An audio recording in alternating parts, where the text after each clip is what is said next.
कि गजेंद्र सिंह ने 5 साल में अपना सांसद कोटा खत्म नहीं किया। कभी कहते हैं 40 करोड़ बचा हुआ है, कभी कहते हैं 50 करोड़ बचा हुआ है, एक दिन भाषण में कहा 100 करोड़ बचा हुआ है, एक दिन कहा 40% बचा हुआ है। मेरे माँ बाप दोनों कोरोना हुए हुए अस्पताल में भर्ती थे साहब, मैं अस्पताल नहीं गया। किसकी जिम्मेदारी थी ये काम करने का? और उसके बाद में झूठ बोलते हैं कि मंत्री वो है और पानी नहीं मिल रहा है। जिन्होंने पाप किया उनको पाप। कभी कहते हैं जोधरी नदी के पास में खड़े होकर के एक वीडियो बना करके भेज रहे गाड़ी में से उतर के कि जोधरी नदी गंदी पड़ी है। ये पाप किया उन्होंने, उनके मन में ये पाप था। हर घर तक पानी पहुंच गया तो अगले 50 साल तक कांग्रेस पार्टी कभी वहां सत्ता में नहीं आ सकती। मैं आज आपसे पूछना चाहता हूं, शाम का समय हम भगवान के मंदिर के सामने बैठे हैं। मैं आज आप लोगों ने हमारी बात शुरू करूं पहले एक बात पूछूं। आप 2 बार भारतीय जनता पार्टी ने वोट दियो। इन 10 साल में भारतीय जनता पार्टी रा नरेंद्र मोदी जी रा राज में इन देश रा हालात में परिवर्तन होयो कि नहीं होयो? हमने आप बताओ। ये माते हाथ रखकर राम जी ने मात सामी रखकर पूछो कि देश में बदलाव होयो कि नहीं होयो? जोरों बोल बताओ, होयो कि नहीं होयो? इन 10 साल में माननीय मोदी जी गरीब रा घर बनाया 4 करोड़ 4 करोड़ घरों में बिजली पुगाई। 18,000 पंचायत अंधेरा में ही वहां में बिजली पुगाई। 11 करोड़ घरों में गैस रा चूल्हा पुगाया। 12 करोड़ घर में गरीब रे शौचालय बनाया। 45 करोड़ बैंक रा खाता खोलिया। 60 करोड़ लोगों ने आयुष्मान भारत रा कार्ड दिया। 80 करोड़ लोगों ने, गरीब लोगों ने मुफ्त राशन पिछला 4 सालों दे रहा है। और 140 करोड़ हिंदुस्तान रा लोगों ने कोरोना रा 3 बार टीका लगाया। परिवर्तन होयो कि नहीं होयो? मोदी जी रा पिछला 10 साल में जो गरीब कल्याण रे वास्ते काम करियो, आज उन्नो प्रभाव है कि देश में 25 करोड़ गरीब लोग जो है वह गरीबी रेखाओं बारे निकल और आज मध्यम वर्ग रो जीवन सम्मान रे साथे जीवन रा भागी बनिया। आप रा 2 वोट री ताकत, आप रा 2 वोट री ताकत हो। हिंदुस्तान री अर्थव्यवस्था जो दुनिया में 10वां 11वां नंबर पर है, अटल जी रो राज गयो उन टाइम 10वां नंबर पर ही। 10 साल तक मनमोहन सिंह जी बड़ा अर्थशास्त्री बाज था, वे हिंदुस्तान रा प्रधानमंत्री रहा। भलो काम करियो भाई, मिनक भला के 10वां माते राख्यो, गुड़कन नहीं दियो। 10 माते ही राख्यो। आप रा 2 वोट री ताकत हो। आज हिंदुस्तान री अर्थव्यवस्था 200 साल तक आपने जो इंग्लैंड गुलाम बना रखे उन्हें पछाड़ 5वां नंबर माथे पूग गया।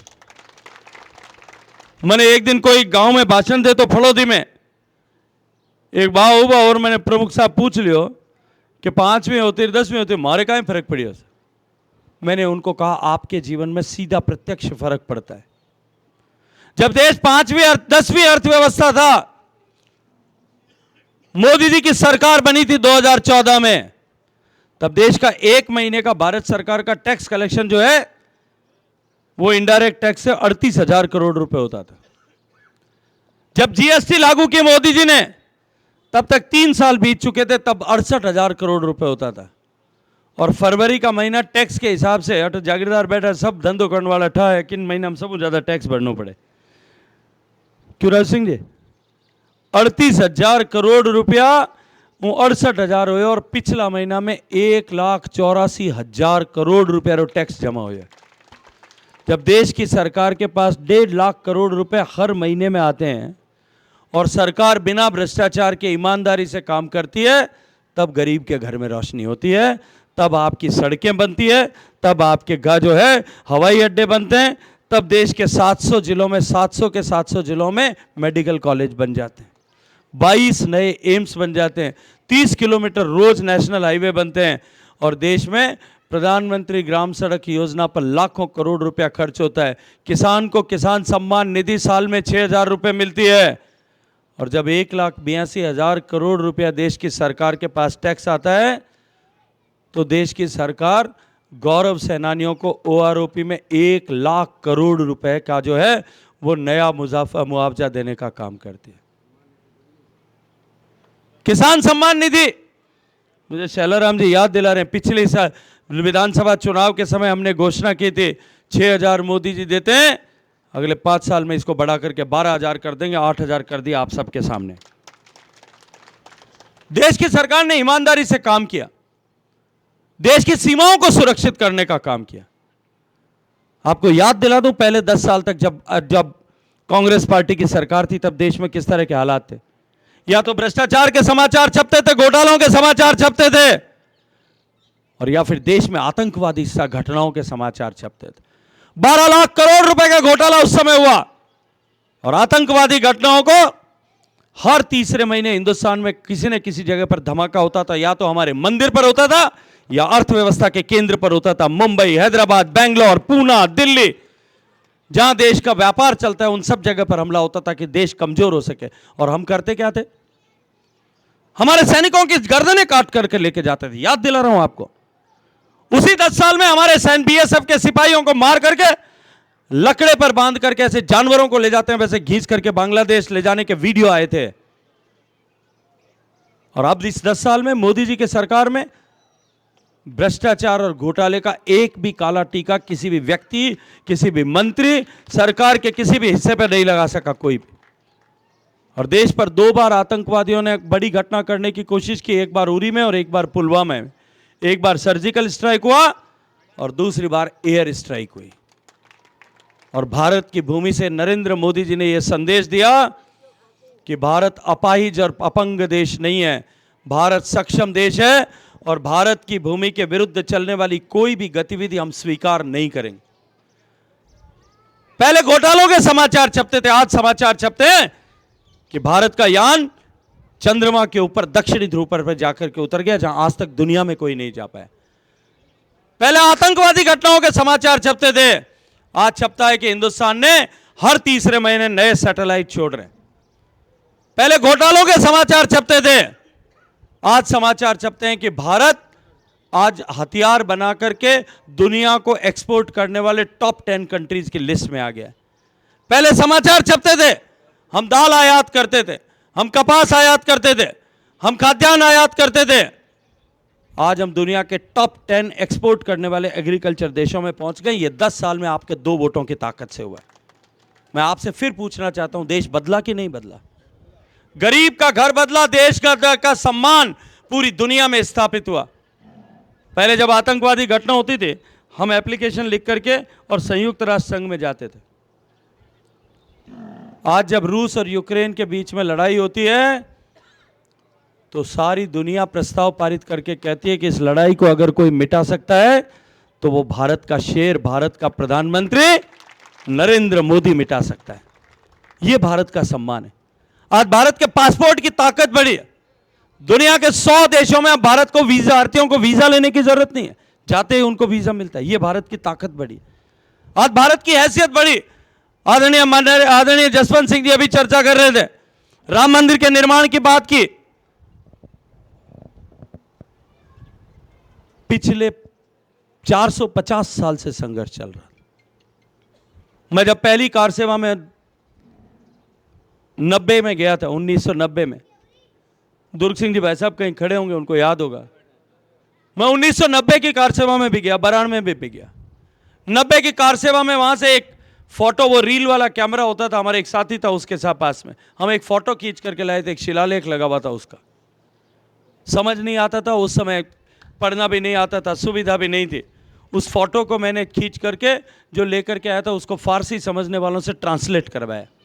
वो फारसी में लिखा हुआ था, और उसमें लिखा हुआ था कि इस इमारत में, वो जो ढांचा था जिसको गिराया मंदिर बनाने से पहले 6 दिसंबर को, इस इमारत में जितने ईंट और पत्थर लगे हैं, उतने ही काफिरों के नरमुंड भी लगे हुए हैं, उतने हिंदुओं के सर लगे हुए हैं। 3 लाख, इतिहास गवाह है, 3 लाख लोगों ने कुर्बानी दी, और 70 में एक कम 69 युद्ध हुए इस राम मंदिर को बनाने के लिए। आपके मेरे सबके पूर्वजों ने बलिदान किया था, और 70 साल तक हमने न्यायालय में लड़ाई लड़ी। ये कांग्रेस पार्टी के लोग जो आज कुर्ते पजामे के ऊपर या पैंट बुशर्ट के ऊपर या सफारी सूट के ऊपर जनेऊ पहन करके आकर के अपने आप को हिंदू बताते हैं, उन्होंने हाई न्यायालय में हलफनामा दायर किया था कि राम हुआ नहीं। भगवान राम का मंदिर बना, निश्चित रूप से इतिहास की बहुत बड़ी घटना है। और सदियों तक आपके इस 2 वोट का सम्मान जो है वो पूरे देश में माना जाएगा, पहचाना जाएगा, जाना जाएगा, इतिहास में लिखा जाएगा। लेकिन उससे भी बड़ी घटना, देश की ताकत कितनी बड़ी है।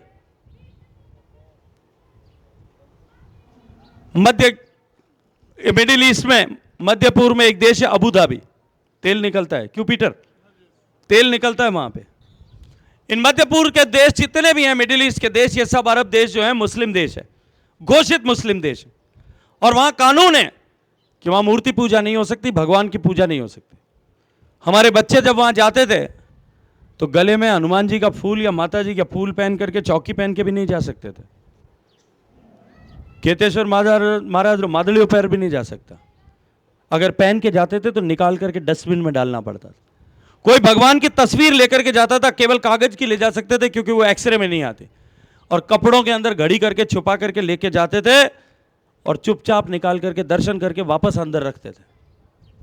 ये नरेंद्र मोदी की सरकार आपके 2 वोट की ताकत से बनी साहब। और उस 2 वोट की ताकत से बनी हुई सरकार ने, जब देश का प्रधानमंत्री नरेंद्र मोदी अबू धाबी गया 2016-17 में, वो अपना पूजा स्थल दिखाने के लेके गए। जब बाहर निकले तो एक रोल किया हुआ पेपर था हाथ में, बोंगली करेड़ो कागज हो, और वो वहाँ के शाह जो है, वहाँ के शाह ने, अमीर ने वो कागज मोदी जी को दिया कि ये 100 एकड़ जमीन का पट्टा है, यहाँ आप देश का सबसे बड़ा मंदिर बनाइए और खर्चा हम करेंगे। दुनिया का सबसे बड़ा मंदिर स्वामीनारायण भगवान का वहां बन गया है। और राम मंदिर के बाद में मोदी जी ने खुद जाकर के उसकी प्राण प्रतिष्ठा की है। आपके 2 वोट में आपसे एक बात पूछता हूं, यहां इतने जने लोग बैठे हैं, इतने लोग यहां पे बैठे हैं, मैं आपसे एक बात पूछता हूं कि आपने जो 2 वोट जिस भाव के साथ में दिए थे, जिस सोच के साथ में दिए थे, जिस आशा के साथ में दिए थे, उससे सवाया हुआ कि नहीं हुआ? भगवान को साक्षी मान करके बोलिए, हुआ कि नहीं हुआ? एक बार फिर इस संकल्प के साथ में हम देश के सामने खड़े। अब की बार विकसित भारत बनाने के संकल्प के साथ में हम देश के सामने खड़े कि हम भारत को विकसित बनाएंगे। आजादी के 75 साल में जो कुछ नहीं हो पाया था उसको हमने पूरा किया है, उन खड्डों को भर करके समतल किया है। अब हम देश को विकसित बनाने की दिशा में आने वाले 25 साल में बढ़ेंगे और 25 साल में देश को अमेरिका, जर्मनी और फ्रांस उनके बराबर का देश बना करके खड़ा कर देंगे। मुझे अभी आप सबके आशीर्वाद से जहां विश्व का आर्थिक सम्मेलन था वहां जाने का मौका मिला था। दुनिया भर के लोग इस बात को मान रहे हैं कि मोदी का 3रा कार्यकाल शुरू होगा और 2 साल के भीतर भीतर हिंदुस्तान 3री बड़ी इकोनॉमी बन जाएगा। जापान और जर्मनी दोनों पीछे रह जाएंगे, अमेरिका, चाइना और हिंदुस्तान। हम भारतीय तो इस बात को मानते हैं। पूरी दुनिया के विशेषज्ञों ने यह कहा कि 2047 तक जब मोदी का विकसित भारत बनेगा तब तक भारत दुनिया की सबसे बड़ी अर्थव्यवस्था हो जाएगा, दुनिया की सबसे बड़ी अर्थव्यवस्था। और मैंने एक दिन यह बात कही तो मेरे कांग्रेस के मित्र जो सामने खड़े हैं, आप रे बाणेजलाल साहब, वह कहे कि 2047 में हम तो होएंगे ही नहीं, उसका सपना अभी हम क्यों देखें? जिनकी निगाहें इतनी छोटी है वो देश का कभी भला नहीं कर सकते। चाहे वो कांग्रेस पार्टी के डीएनए में ये दोष है, क्योंकि उनको सिर्फ जो है कुर्सी और सत्ता को बचाने के लिए उनको राजनीति करनी है। हम देश को बनाने के लिए, राजनीति करने के लिए, राजनीति को एक मोहरा बना करके, एक साधन बना करके और अपना घर छोड़ करके निकले हुए लोग हैं। सनातन, इस सनातन की सभ्यता को बचाने के लिए, संस्कृति को बचाने के लिए 2000 साल तक आपके मेरे पूर्वजों ने संघर्ष किया। इस देश पर कितने हमले हुए? सिकंदर आए इस देश पर हमला करने के लिए, चंगेज खान आए इस देश पर हमला करने के लिए, लोधी आए इस देश पर हमला करने के लिए, तैमूर आए इस अंग्लो देश पर हमला करने के लिए, पठान आए, अरब आए, काफिर आए, गुलाम आए, मुगल आए, अंग्रेज आए, डच आए, फ्रांसीसी आए, पुर्तगाली आए। सब लोगों का एक ही उद्देश्य था, इस सनातन को समाप्त करके अपने धर्म का प्रसार यहां करना। हमारे पूर्वजों ने अपने सिर देकर के, अपनी भुजाओं की ताकत के आधार पर या तो उनका मुंह वापस मोड़ दिया और या उनको इस धरती पर मिलान मिलने के लिए मजबूर कर दिया। हमने, हमारे पूर्वजों ने सनातन को मिटने नहीं दिया। और आज ये कांग्रेस पार्टी के राष्ट्रीय अध्यक्ष, जिसके नुमाइंदा बनकर के प्रत्याशी हमारे बीच में आते हैं, अपने आप को राम का पुजारी बताते हैं। उन पार्टी के नेता ये कहते हैं कि ये सनातन जो है ये कमजोर होना चाहिए और इसको कमजोर करने के लिए मोदी को हराने की जरूरत है। इनके साथ की पार्टी सी जो है डीएमके का मुख्यमंत्री का बेटा ये बयान देता है और मुख्यमंत्री उस बयान का समर्थन करता है कि ये सनातन कोरोना और डेंगू के जैसा है, ये मलेरिया के जैसा, इस सनातन को समाप्त होना चाहिए। इसी कांग्रेस पार्टी के बड़े नेता चिदंबरम साहब का बेटा कार्ति चिदंबरम सांसद है, वो ये कहता है कि सनातन इस देश की सबसे बड़ी समस्या है, उसको समाप्त होना चाहिए। मैं आज आपसे पूछना चाहता हूं, शाम का समय, हम भगवान के मंदिर के सामने बैठे हैं, हमारे पूर्वजों ने जिस सनातन संस्कृति को बचाया, उस संस्कृति को मिटाने की कल्पना करने वालों को वोट देने का विचार भी कर सकते हैं, उसका पाप पर जो है हम झेलने के लिए तैयार हो सकते हैं क्या? और वो यहां आकर के झूठी झूठी बातें करते हैं, झूठ बोलने के अलावा, झूठ फैलाने के अलावा कुछ नहीं करते। वो कहते हैं कि देश में कि गजेंद्र सिंह ने 5 साल में अपना सांसद कोटा खत्म नहीं किया।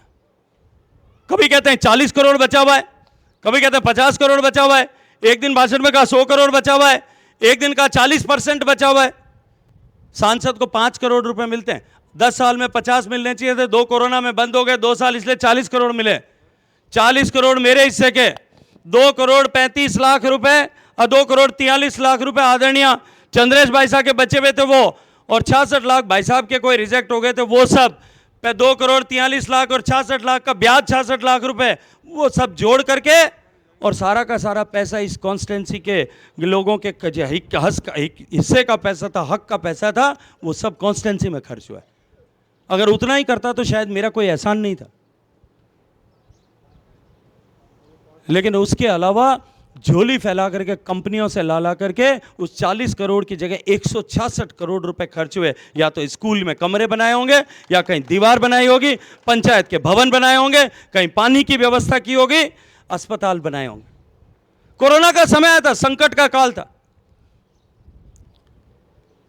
एक ऑक्सीजन सिलेंडर देकर के, ऑक्सीजन की मशीन देकर के, वो मशीन भी कैसे आई थी मैं जानता हूं। ऑक्सीजन की मशीन बुक करा दी थी, मिल नहीं रही थी, मेरे पास में आए थे, ऑक्सीजन मशीन नहीं मिल रही है, बात करो। मैंने बात की, उसने कहा कि साहब मेरे पास में जो केमिकल होता है जिससे जियोलाइट, जिससे ऑक्सीजन और हवा से अलग होती है, वो नहीं है। मैंने टाटा केमिकल्स को फ़ोन करके हाथ जोड़ करके दिलाया, तब जाकर के वो प्लांट लगा। मैं अभिनंदन करता हूँ, आपने काम किया। लेकिन वैसे छोटे कंसंट्रेटर पूरी दुनिया से मंगा करके 1000 कंसंट्रेटर इस मारवाड़ में भेज दिए, ऑक्सीजन की मशीनें लगाई, 7 दिन में एक अस्पताल बना करके खड़ा कर दिया था और एम्स को सुपुर्द कर दिया था। पूरी दुनिया से सामान मंगा करके, जर्मनी से मशीनें मंगाई, वेंटिलेटर मंगाए 125 जर्मनी से, ऑक्सीजन बनाने की मशीन बनाई यहां जोधपुर में बैठ करके, नाइट्रोजन की मशीन को ऑक्सीजन की मशीन में कन्वर्ट कर दिया सत्यनारायण जी दूध की फैक्ट्री में से ला करके। 125 बेड का अस्पताल 7 दिन में बना करके खड़ा कर दिया।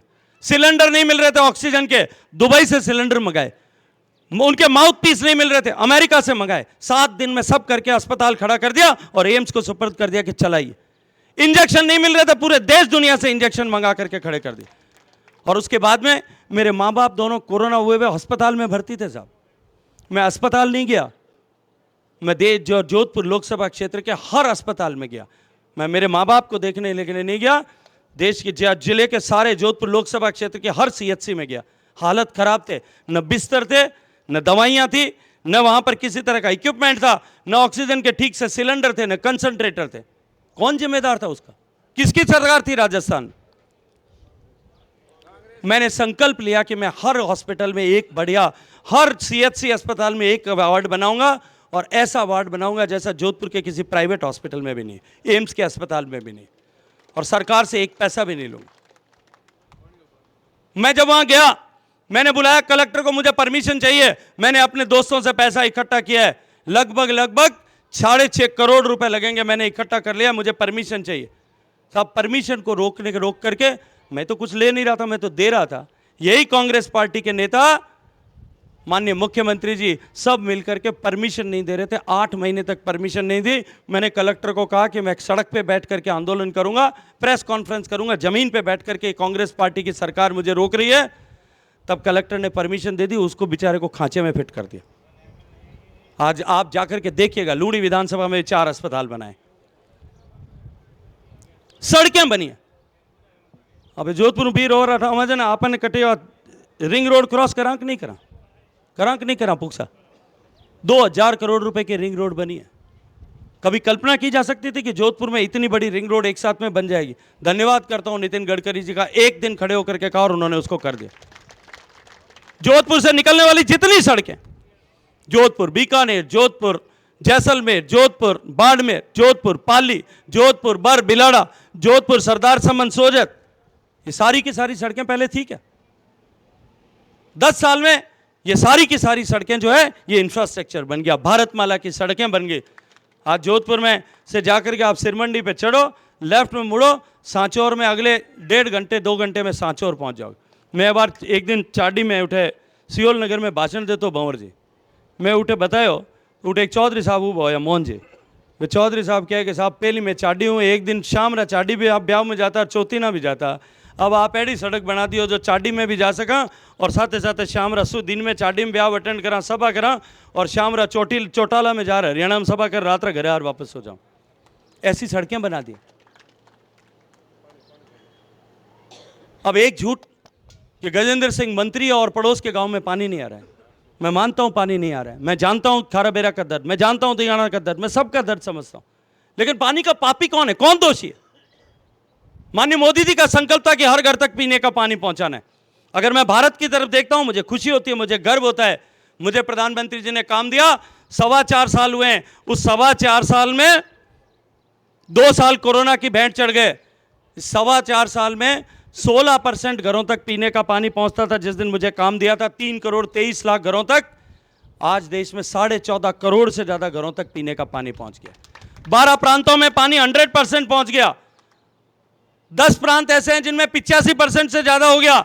बिहार जैसे गरीब प्रदेश ने 98% घर तक पानी पहुंचा दिया। उत्तर प्रदेश ने आधा प्रतिशत से शुरू किया था, आज 80% के करीब खड़ा है। मेरे पास कलम की ताकत थी, आपके आशीर्वाद से मैंने सबसे ज्यादा पैसा राजस्थान को दिया। एक कनेक्शन का एवरेज खर्चा आता है हिंदुस्तान में 20,000 रुपए, राजस्थान में एवरेज खर्चा आता है 1 लाख रुपए, क्योंकि हमारे यहां ज्योग्राफिकली दूरियां ज्यादा है, पानी नहीं है, दूर दूर से लाना पड़ता है। और जोधपुर, जैसलमेर, बीकानेर और बाड़मेर, इन 4 जिलों में खर्चा आता है 2 लाख रुपए एक कनेक्शन का। अधिकारी मानने को तैयार नहीं थे। मैं प्रधानमंत्री जी के पास में गया और धन्यवाद करता हूं देश के प्रधानमंत्री का को, उन्होंने कहा कि तुमको पैसे गिनने का काम नहीं दिया, पानी पहुंचाने का काम किया है, पैसे जो है वित्त मंत्रालय गिनेगा, तुम काम करो। 1 लाख करोड़ रुपए के प्रोजेक्ट सैंक्शन कर दिए राजस्थान के। लेकिन हमारे संविधान की मर्यादा है, यह संविधान में लिखा हुआ है कि पीने का पानी, खेती, कानून व्यवस्था, ये सब राज्य सरकार के विषय, इसमें राज्य सरकार ही काम कर सकती है, भारत सरकार नहीं कर सकती। मेरे पास में गंगा के शुद्धिकरण का काम भी है, आपके आशीर्वाद से। दुनिया की सबसे साफ नदियों में से गंगा को लाकर के खड़ा कर दिया 5 साल में, लेकिन उसमें 100% पैसा देते हैं, लेकिन वो पैसा भी राज्य सरकार के मार्फत खर्च करना पड़ता। वहां भी कष्ट आता था, वहां भी तकलीफ आती थी, वहां भी काम नहीं होता था राज्य सरकारों को, क्योंकि झारखंड में हमारे विपक्ष की सरकार थी, बिहार में हमारी पहले विपक्ष की सरकार की, अब तो हमारे पाले में आ गए। वेस्ट बंगाल में हमारे विपक्ष की सरकार थी, एक उत्तर प्रदेश और उत्तराखंड हमारे हिस्से में था जिस पर हम काम कर रहे थे। लेकिन आज मैं गर्व से कह सकता हूं कि गंगोत्री से गंगा सागर तक गंगा दुनिया की 10 सबसे साफ नदियों में एक हो गई, लेकिन उसका काम हम प्रत्यक्ष नहीं कर सकते। जब पीने के पानी का प्रोजेक्ट पास कर दिया राजस्थान में, राजस्थान के 1 लाख करोड़ रुपए का प्रोजेक्ट पास करके 27,000 करोड़ रुपए बजट दे दिया, इनके खाते में पैसा डाल दिया और इनको कह दिया कि इस खाते में से पैसा निकालो और काम करो। 2021 से लेकर 2024 तक राजस्थान में और जोधपुर में काम क्यों नहीं हुआ? 32 प्रदेशों में जहां पीने के पानी का जल जीवन मिशन का काम चल रहा था, मैंने कहा 12 100% हो गए, 10 85% से ऊपर हो गए। नीचे से 2 जो हैं उनमें से एक राजस्थान और एक पश्चिम बंगाल है। ममता बनर्जी ने घोषणा कर दी थी पिछले टाइम में कि मैं मोदी की योजनाओं को लागू नहीं करूंगी। अब लोगों ने कपड़े फाड़ना शुरू किया, तब उन्होंने तो चालू कर दिया, और वो अब हमारे बराबर नहीं, हमसे आगे निकल गई। लेकिन राजस्थान में गहलोत साहब ने इस पानी पर, प्यासे कंठों पर राजनीति करने का पाप किया। उनके मन में यह कुटिलाई थी कि अगर राजस्थान में पानी पहुंच गया हर घर तक, खारबेरा में हर घर तक पानी पहुंच जाता ना, मैंने वोट मांगने आवड़ने की जरूरत नहीं पड़ती। ये झूठ बोल करके मेरे को चिपका नहीं सकते थे। ये पाप किया उन्होंने, उनके मन में ये पाप था, हर घर तक पानी पहुंच गया तो अगले 50 साल तक कांग्रेस पार्टी कभी वहां सत्ता में नहीं आ सकती। माताएं बहनें मोदी जी को के उस पुण्य के ऊपर अगले 50 साल तक मतदान करेगी, क्योंकि उनके जीवन का सबसे बड़ा संकट समाप्त हो जाएगा। मैं आज आपको जिम्मेदारी से कहता हूं, मैं गर्व के साथ में कहता हूं, मैंने इस साल 13,000 करोड़ रुपए और दिया है। 40,000 करोड़ रुपए में से मात्र अब तक खर्चा कांग्रेस की सरकार थी तब तक केवल 6,000 करोड़ रुपए खर्च हुए। वो कांग्रेस के प्रत्याशी आए, नेता आए, तो उनसे पूछिएगा क्यों नहीं हुआ, किसकी जिम्मेदारी थी यह काम करने का। और उसके बाद में झूठ बोलते हैं कि मंत्री वो है और पानी नहीं मिल रहा है। जिन्होंने पाप किया उनको पाप की सजा निश्चित रूप से मिलेगी। मैं ये न्याय मांगने के लिए आज आप लोगों के साथ जो है आप लोगों के समक्ष खड़ा हूं। सारे झूठ, कुछ काम नहीं हुआ, कभी झूठ, कभी कहते हैं जोजरी नदी के पास में खड़े होकर के एक वीडियो बना करके भेज रहे गाड़ी में से उतर के कि जोजरी नदी गंदी पड़ी है। देखा होगा आपने, ये जोजरी नदी गंदी है, इसका पापी कौन है? मुझे जब 2019 में आपने आशीर्वाद दिया, 15वें वित्त आयोग काम कर रहा था, जोधपुर दरबार साहब के बहनोई आदरणीय एनके सिंह साहब उसके चेयरमैन थे, ताज हरी महल वाले। मैंने टेलीफोन किया, मैं कहा हुक्म मेरे को आपसे मिलने के लिए आना है। तो उन्होंने कहा कि गजेंद्र सिंह जी आप बड़े मंत्री हो, कैबिनेट मिनिस्टर हो, आपका प्रोटोकॉल बहुत बड़ा है, मैं आपके पास आ जाऊंगा, आप बुला लो मुझे ऑफिस में। मैंने कहा थे आप जी जमाई हो, और जमाई हूँ मोटो प्रोटोकॉल तो कोई नहीं कौन बे, मैं भी जमाई हूँ, याद दिला रही हूँ। मैंने उनको कहा आप दामाद हो, प्रताप सिंह जी थाने याद दिला रही हूँ, क्या आप दामाद हो, आपसे बड़ा प्रोटोकॉल किसी का नहीं हो सकता। और मैंने कहा मैं आऊँगा, तो उन्होंने कहा कि आप आओगे तो मैं भोजन कराऊंगा, ऑफिस में भोजन करना पड़ेगा। मैं कहा मैं आता हूँ, आप अधिकारियों को बुला करके रखो। मैंने उनसे आग्रह किया मुझे 400 करोड़ रुपए चाहिए जोजरी नदी की सफाई के लिए, राज्य सरकार कभी नहीं कर सकेगी। और मैं धन्यवाद देता हूं कि उन्होंने तुरंत 400 करोड़ रुपए सैंक्शन कर दिया। 2019 के आखिर में 20 की शुरुआत में पैसा सैंक्शन हो गया। मैंने अपने मंत्रालय की टीम भेजी यहां पे, क्योंकि मैं गंगा नदी की सफाई पे काम करता हूं, देश की दूसरी नदियों पे भी सफाई की जिम्मेदारी मेरे पास में है। सारे एक्सपर्ट जो हैं मेरे मंत्रालय में के साथ में काम करते हैं। 7 IIT के एक्सपर्ट प्रोफेसर तारे के नेतृत्व में मैंने यहां भेजे, और वो उचियाड़ा से लेकर के आराबा तक पैदल उस नदी के अंदर गंदे पानी में चल करके गए। उन्होंने रिपोर्ट बनाई, डीपीआर बनाई, डीपीआर बना करके और कलेक्टर जोधपुर को दे दी, क्योंकि कलेक्टर जोधपुर ही उसको जो है राज्य सरकार में भेजेंगे और राज्य सरकार उसको दिल्ली में भेजेगी। मैंने 4 बार टेलीफोन किया कलेक्टर साहब को कि कलेक्टर साहब ये रिपोर्ट आपके पास आ गई, आप भेजते क्यों नहीं हो जयपुर। तो उन्होंने पहले 4 बार तो कहा सर दिखवाता हूँ, सर अभी देखता हूँ। फिर चौथी बार जब मैंने फ़ोन किया तब डरते डरे व्हाट्सएप पे फ़ोन करके कहा साहब ऊपर से रोकने के लिए कहा गया, मैं कुछ नहीं कर सकता हूँ। मैंने मुख्यमंत्री जी को चिट्ठियाँ लिखी कि आप क्यों उस प्रोजेक्ट को रोक रहे हो, मेरे क्षेत्र के लोगों की चुनौती है। रात माछर खावे कि नहीं खावे, ठग सा मोटा मोटा माछर खाता हो, माछर इन वास्ते खावे कि 4 साल तक वो फाइल इस जोधपुर के कलेक्टर के दफ्तर में पड़ी रही, उसको जयपुर तक नहीं जाने दिया। कौन रोकने का पाप कर रहा था, किसकी पार्टी कर रही थी, और वही खड़े होकर के कहते हैं कि जोजरी नदी में गंदा पानी है। मैं गर्व के साथ में कहता हूं हमारी सरकार बनी, मैंने कलेक्टर को कहा फाइल भेजो, तुरंत भेज दी क्योंकि राज बदल गया था। और कलेक्टर ने भेजी, जोगाराम जी को कहा कि जोगाराम जी साहब आप जाकर के इसको काम को पीछा करके फाइल को प्रोसेस कराओ। मुख्यमंत्री जी को कहा तुरंत स्वीकृति प्रदान करो, चीफ सेक्रेटरी को कहा फाइल भेजो, फाइल मंगाई और कुल 1 महीने के टाइम में प्रोसेस करके आचार संहिता लगने से पहले सालाबास में 178 करोड़ रुपए के प्रोजेक्ट सैंक्शन करके उसका शिलान्यास कर दिया। और मैं आज आपको जिम्मेदारी से आपके सामने एक बात कहता हूं, अगले 2-2.5 साल में इस प्रोजेक्ट को कंप्लीट कर दूंगा, तो इस बोतल के जैसा पानी इस जोजरी नदी में 12 महीने रुका हुआ रहेगा। 12 महीने। कौन पाप कर रहा है? और फिर झूठ बोल रहे हैं, झूठ बोल करके भ्रम फैलाने की, दुष्प्रचार करने की, पाप करने वालों को रोकने की जिम्मेदारी किसकी है? ये जनता की जिम्मेदारी है। और मैं आज जनता की अदालत में इस चुनाव के बीच में खड़े होकर के न्याय मांगता हूं और आप सबसे निवेदन करता हूं कि देश का सम्मान बढ़ाने वालों के साथ खड़े रहेंगे या देश को गिरवी रखने वालों के साथ में खड़े रहेंगे, देश को आर्थिक रूप से प्रगति करने वालों के साथ खड़े रहेंगे या देश का सोना गिरवी रखने वालों के साथ में खड़े रहेंगे, इस राम मंदिर को निर्माण करने वालों के साथ खड़े रहेंगे या राम को नकारने वालों के साथ में खड़े रहेंगे, इस जो राजस्थान के लिए पीने का पानी का प्रबंध करने के लिए पैसा देने वालों के लिए साथ में खड़े रहेंगे या उनके विरोध जो रोकने के लिए पाप कर रहे थे, षड्यंत्र कर रहे थे, उनके साथ में खड़े रहेंगे। हमने बहुत वोट दिए होंगे, आजादी के बाद में बुजुर्ग लोग यहां बैठे हैं, बुजुर्गों ने यहां बहुत वोट दिए होंगे, कोऑपरेटिव में वोट दिया होगा, पंच में दिया होगा, सरपंच में दिया होगा, विधानसभा में दिया होगा, पंचायत समिति में दिया होगा, जिला परिषद में दिया होगा, लोकसभा में वोट दिए होंगे।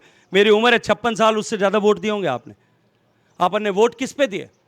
कभी जाति के नाम पे दिए, कभी रिश्ते के नाम पे दिए, कभी जो है धर्म के नाम पे दिए, कभी अड़ोसी पड़ोसी के नाम पर दिए, कभी मित्र के नाम पे दिए, कभी किसी को जिताने के नाम पे दिए और कभी कभी खारा बेरा वालों ने हराने के नाम पर भी दिए। मुझे पता है कि हमके इन्हें रड़क काटनी है जो इन्हें हराओ।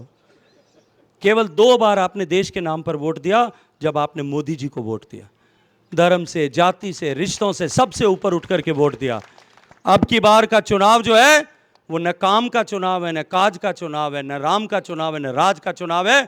अब की बार का चुनाव इस देश को विकसित बनाने के जो है उस लक्ष्य को प्राप्ति करने की नींव का ईंट रखने का चुनाव।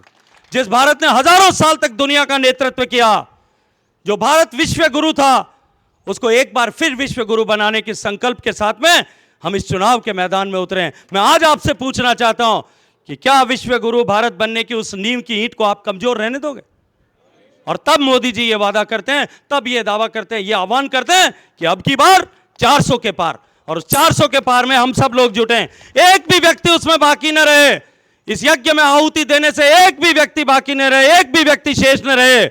इस पवित्र काम से हमारा एक भी परिचित शेष न रहे। इस बात की जिम्मेदारी अगर आप लेते हैं तो अपने दोनों हाथ खड़े करिए, भगवान श्री राम को साक्षी करिए और मुट्ठी बंद करके, संकल्प की मुट्ठी बंद करके बोलिए, जय जय श्री राम, जय जय श्री राम, जय श्री राम।